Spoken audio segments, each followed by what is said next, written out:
қайырлы күн, құрметті оқырмандар және әлеуметтік желі қолданушылары. Иван Шухов атындағы орталық қалалық кітапхана әдебиеттің қаймағайдарын жалғастырады.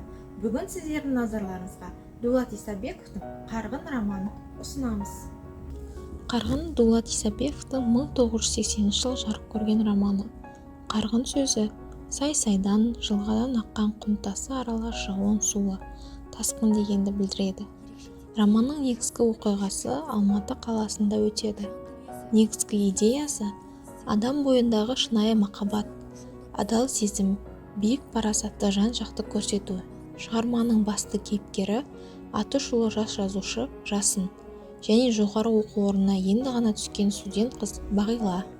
Жасын Мәдиев ойы алғыр, өмір шындығына жасқанбай тура қарайтын талантты жазушы.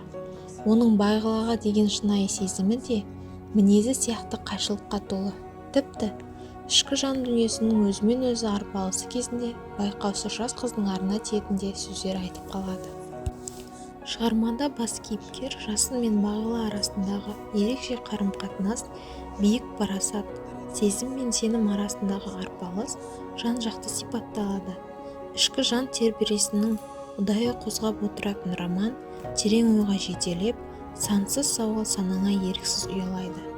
Адамның жан дүниесіне рухани төңкеріс жасайтын бұл кітап әсіресе жастар арасында өте танымал. Назарларыңызға рахмет. Сау саламатта болыңыздар.